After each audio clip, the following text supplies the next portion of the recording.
Aku mau cerita sesuatu, tapi jujur ini agak aneh. Ini cerita tentang Maya dan Raka. Mereka pasangan suami istri yang sudah menikah 5 tahun.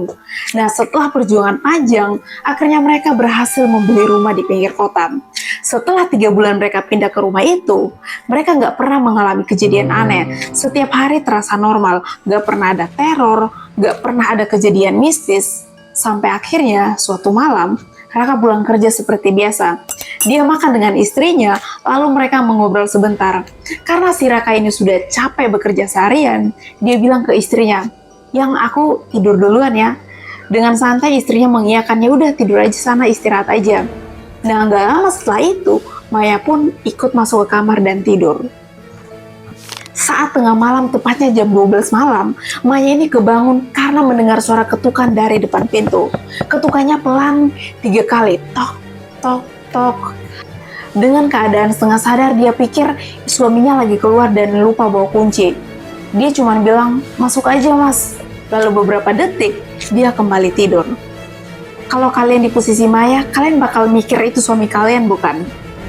Awalnya Maya nggak curiga apa-apa, tapi kalau dipikir-pikir, kenapa suara ketukan itu terdengar sangat jelas? Padahal kamar mereka berada di bagian belakang rumah. Dan setiap kalau ada yang ketuk pintu depan rumah mereka, selalu nggak terdengar. Maya pun penasaran dan dia tanya ke suaminya, "Yang, tadi malam kamu kemana? Aku pulangnya malam banget, terus ketuk-ketuk pintu lagi. Kamu lupa bawa kunci ya?" Suaminya langsung kaget, karena dia merasa nggak pernah keluar rumah. Dia bilang ke istrinya, "Aku gak kemana-mana kok. Kamu halu kali, atau kamu mimpi buruk?"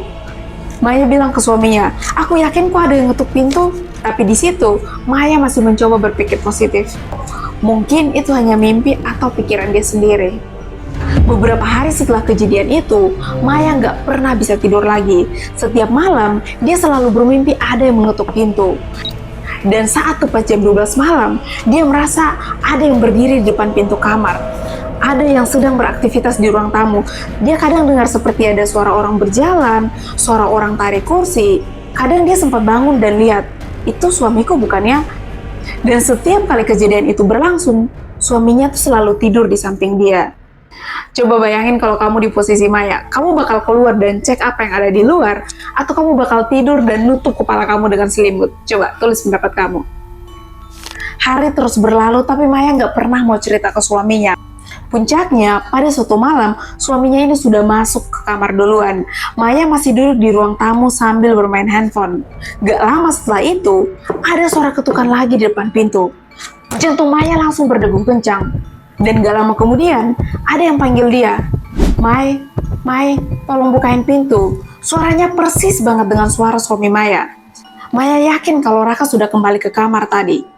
Tapi entah kenapa, dengan tangan yang gemetar, Maya menuju pintu dan mencoba membuka pintu. Nah, saat dia buka pintu, di luar ada sosok yang mirip sekali dengan suaminya. Suaranya sama, mukanya sama, bahkan bajunya sama. Orang itu langsung tersenyum kepada Maya, dan Maya membiarkan dia masuk. Dan saat dia melewati ambang pintu, nafas Maya langsung terasa sesak, lehernya terasa dicekik, dan seluruh tubuhnya seperti terbakar. Gak lama setelah itu, Maya langsung jatuh. Dan saat dia sudah di lantai, dengan samar dia melihat sosok itu hilang. Dari kamar suaminya mendengar kalau ada yang jatuh. Dengan tergesa-gesa suaminya keluar kamar dan melihat kalau ada Maya yang jatuh di situ. Suaminya bawa Maya ke kamar, dan besoknya Maya mulai menceritakan semuanya. Karena suaminya ini khawatir dengan keadaan istrinya, mereka memutuskan untuk panggil orang pintar. Maya mulai menceritakan semua kejadian dari awal sampai yang terjadi kemarin malam. Dan orang pintar itu cuma bilang, "Gak semua panggilan harus kamu jawab, dan gak semua ketukan pintu harus kamu buka. Saat malam pertama kamu bilang, 'Masuk aja,' di situ kamu sudah mengizinkan sosok atau entitas masuk ke dalam rumah kamu." Setelah mengetahui penyebabnya, akhirnya mereka membuat ritual untuk mengusir sosok yang ada di dalam rumah mereka. Setelah ritual itu dilakukan, Maya mulai merasa tenang. Gak ada mimpi buruk lagi, gak ada suara-suara orang beraktivitas di dalam rumah mereka, dan Maya mulai merasa damai.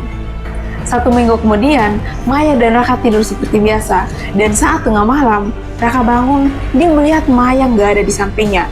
Dia coba keluar dan cari di mana Maya, dan ternyata Maya sedang berdiri depan pintu sambil tersenyum. Di situ Raka langsung memanggilnya masuk ke kamar, dan dengan senyumnya agak aneh, Maya dengan cepat masuk ke kamar.